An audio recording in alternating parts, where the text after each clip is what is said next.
Hello, everybody. I'd like to talk to you today about how to party with the third-party integrations. My name is Ifat Koller. I'm a backend developer for the last 8 years, and I currently work at Cloudinary. Lately, I spend a lot of time fiddling with other people's API, and I would like to share with you my thoughts and tips. So, third-party integrations are everywhere, and there's no doubt about it because it gives your application great abilities. Let's think about a family that runs a cake shop and they want to build a website so they can start getting orders online. The billing flow can be quite a headache because when you deal with credit cards, you need to think about security.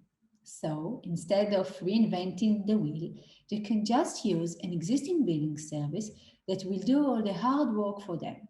And if you think about it, there are a lot of other third-party integrations out there that you may have noticed too in your day-to-day life, like when you book a vacation through booking.com. So the event is added automatically to your Google Calendar. So if you think about it, Booking has some integration with Google Calendar. And also, when you sign up to a website like Medium. So yes, you can sign up through the old-fashioned way of defining username and password, or you can just sign up through your Facebook or Google account. And when you do this, it saves Medium the need to deal with user registrations. So let's imagine that you were given a task to integrate your application with a third-party service. How do you even start? Because, well, you have your code, which you are very much familiar with and control of, and you need to connect it with a totally different service, which you may know nothing about their product, have no idea how it's implemented, and have zero control over. So the first step would be to read their documentation. And the documentation should give you a high-level overview of their product. You will see there which different APIs they support, and you should try to understand which of them is relevant to your use case. Look for examples, what the API is getting, what the API is retrieving. And if you've already integrated with different third parties before, you may have noticed that not all documentations are the same. When you work with popular cloud services, you will find a very detailed documentation with a lot of examples. You may find out that other people have dealt with the same use case as you have, and they shared how they did it. However, when you are asked to integrate it with a service that is, well, less popular, pretty new, doesn't have a lot of customers, you may find out the documentation is lacking. When I had this issue, I initiated a virtual meeting with the relevant team members from the third-party application and asked to get an overview about their product. I also explained my use case so they could advise me which of their APIs is the most suitable. Okay, so you've read the documentation and now it's time to try it. Try their APIs. Make sure that it behaves the way you thought it is. And when you would try to do it, the first obstacle you may have is authentication. So in a way, you need to tell them who is doing this API call. And there are many different authentication methods, and this part can fill a whole lecture, so I won't get into it now.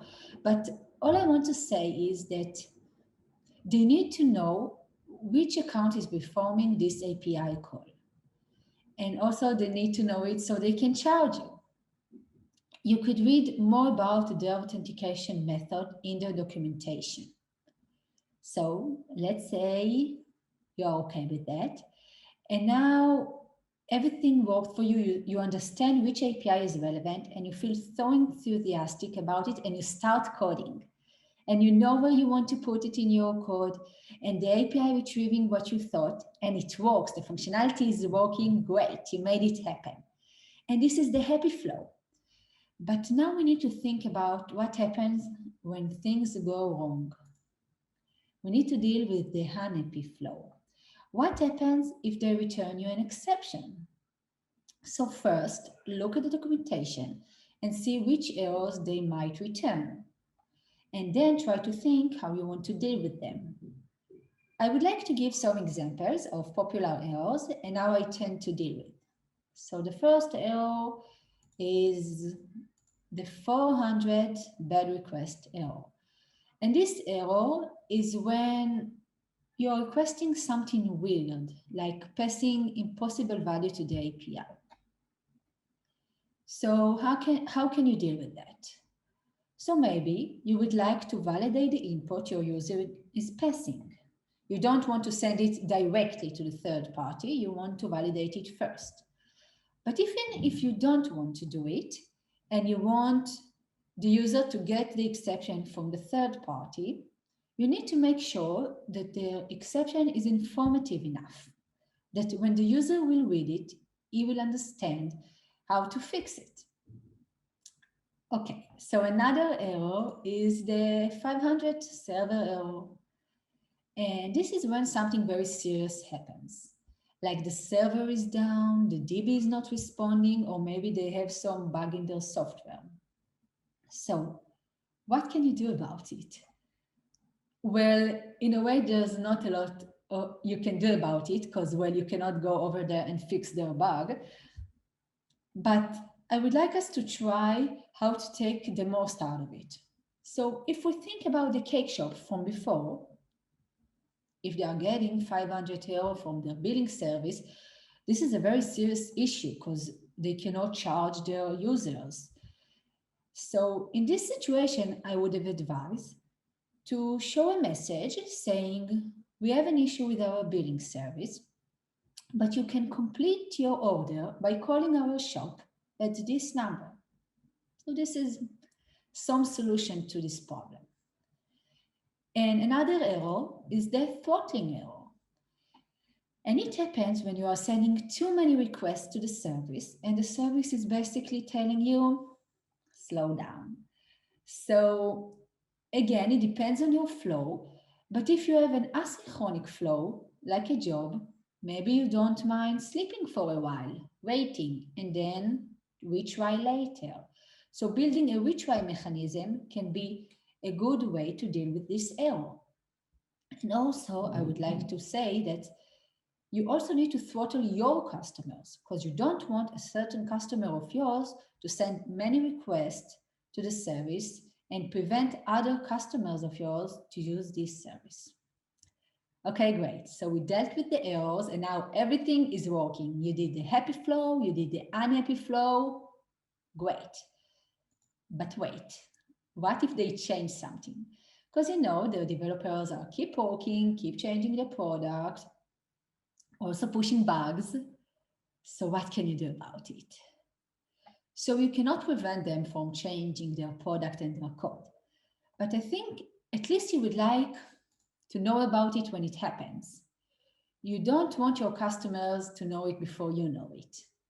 So I think the most easy, trivial way is creating a simple test.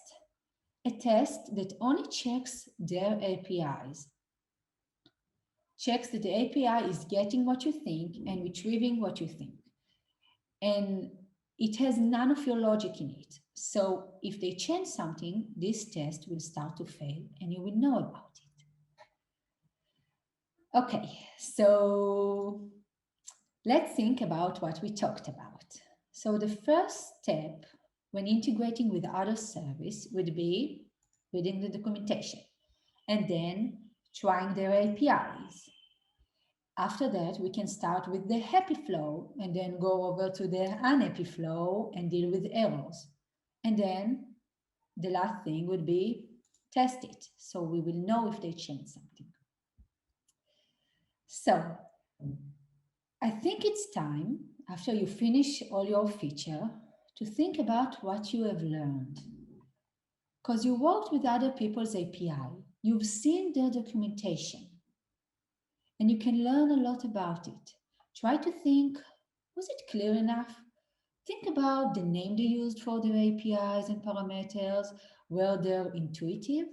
What about their exceptions? Were they informative enough?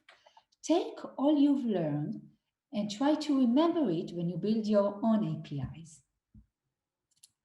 I would like to finish with a quote by Newton. So he said, "If I've seen farther than others, it is by standing upon the shoulders of giants." Thank you.